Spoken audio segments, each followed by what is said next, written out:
Hi guys, welcome back to my channel. So many people have asked me why I cut my hair because they believed my hair was looking all kinds of amazing. No, it wasn't. So basically I've been natural. I had been natural for like about 4 years or so. And before that I'd been relaxing my hair for like 2 years. So yeah, I've always been a natural really, but I had a lapse for 2 years. Then I went back to rehab, and then I tried to go back again, and yeah, it was a whole mess. But anyway, last year in September I was getting really frustrated with my hair. I was not looking after it properly, I suppose, but it was getting too much. Natural hair is not the easiest thing to maintain. So I decided, you know what, let me texturize my hair, because at least it's not quite as relaxing it, and I just wanted it soft. But obviously, me being me, I hadn't used chemical in my hair in so long. I left it on a little too long, so it was a little bit damaged. Although at that time it didn't look that way. It felt amazing. But like when I was brushing it, you could kind of feel the elasticity you would get when you have relaxed hair, because I remember that very well. But anyway, it worked well for the first few weeks, of course, and then obviously the new growth started coming out. So if my hair is dry, you wouldn't really notice that, there were two different textures. At the point of texturizing my hair was measuring, the back was about 12 inches, the sides were about 10 inches, the middle part was also about 12 inches or 11, I can't remember, stretched out, and the front bit was about 10 inches. So the back and the middle were the longest parts of my hair. After texturizing my hair, bear in mind this happened in September, so when I went to Zimbabwe in March, I got my hair done in April. I did micro braids. Why? Who asked me? Anyway, cool. I did micro braids because, I thought, yeah, they look cool, easy to maintain. If you ask me, how was my hair at the time? Hey! Yeah! But long story short, I measured my hair before I cut it, the day before I cut it actually, and the back was measuring about 7.5 inches. The sides were like, I think one side was 6.5 inches, one side was 5.5 inches, and the front was 6.5 inches. So obviously my hair had not been growing but was breaking so much. I wanted to cry. And I had a bald patch here, a result of the micro braiding.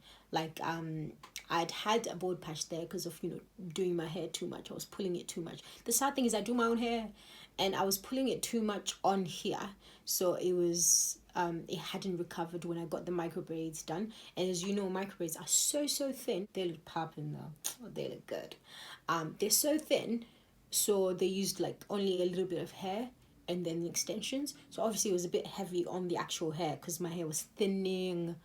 And then when I took the micro braids out, because I was like, you know what, I'm sick of these braids. Like, as soon as I usually keep my hair in for like 4 weeks maximum, but that one I kept for like 6, I think, which was impressive for me personally.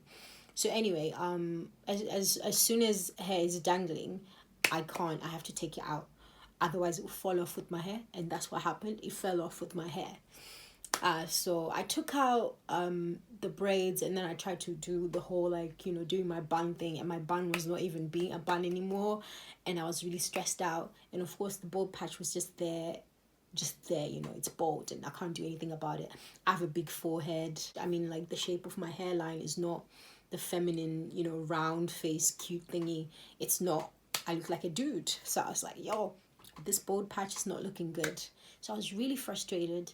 Went home and I said to my dad, you know what, can you cut my hair please? I was really resolved. I was very impulsive about it. I did not want to give myself time to really think and convince myself to not do it. Yeah, my dad trimmed it with the scissors. I used clippers a bit, and then I shaved with an actual blade. If you ever want to shave your hair, I would warn you rather, you need to prepare your scalp. I hadn't shaved my hair to the scalp in a decade, and that was actually the result of an accident 10 years ago, when I shaved all of my hair But anyway, that's a story for another day. So obviously my scalp was not used to this. So I used a blade, cool. But I did not prepare my scalp. I didn't massage it. I didn't like put any warm water on it and stuff like that before actually launching in, because obviously you need to prepare. And I also did not have rubbing alcohol to apply afterwards. And of course, you know the ramifications of that. Yes, I got bumps on the back of my head. It looked disgusting. So for like a good 2 weeks, I did not walk around with my bald head out until like it had recovered. I was so terrified because I thought it was very itchy as well, so I was always scratching, and I was like, oh my gosh, I don't want to scratch, because if it scars, then it will damage the pore, and then the pores, sorry, and then the hair won't grow out. I was really paranoid. But I was applying fresh aloe vera on there. I was applying lavender oil, coconut oil, and I also have this product. It's a hair growth product called T444Z that I was applying all over my bald head. During that time, I shampooed my hair every single day, and I conditioned every single day. And I wish I'd taken more pictures. I wasn't very consistent. But literally after a week, there was hair. Like my head was black, like covered in hair coming out. And everyone was like, oh, your hair is coming back. I'm like, of course it's coming back. Did you think I was going to be bald forever? But yeah, I've had like mixed reactions to it, and I don't care. It's my head. Do you know what I mean? But it's something that I've wanted to do for a long time, but I was chickening out. And then I thought to myself, because every time I want to do it, I'll be like, oh my gosh, what are people gonna say? Who cares? It's my head. I'm the one who's frustrated, and I know I can do better. So I was like, you know what, let me shave it, start again, and treat it better. You know, treat it the way it deserves. Okay, so yeah, that's what I'm doing. So the aim really is to go for a year without plaiting it at all. Yep, it's a bit of a challenge, I know, but I'm going to try. And I'm happy I shaved my head in the summer because it's hot. It's not cold outside. Like I couldn't do that in winter. I'd die. But yeah, so that's that. And yeah, really tips, if you want to cut your hair, make sure you have rubbing alcohol, make sure you prepare your scalp, and if you're going to walk around with your bald head outside, make sure you wear sunscreen. I wear sunscreen anyway all over my body when it's hot. Yes, in this England, I wear sunscreen. And then I would go outside sometimes, make sure my scalp absorbs vitamin D because it hasn't seen the sun in a decade. So it was quite nice actually. And I do miss the smoothness of my bald head. And my dad, oh my gosh, he was obsessed. He thought we looked like twins. And he made me take selfies with him. But yeah, guys, I'm so excited. And I will be updating you on a monthly basis, just so I don't overload it, because what's there to update about in a week? Do you know what I mean? So after a month, we'll see what happens. And then the following month, we'll see what happens, and so on and so forth. But I am keeping a hair diary, which I will read out at the end of the 1 year period.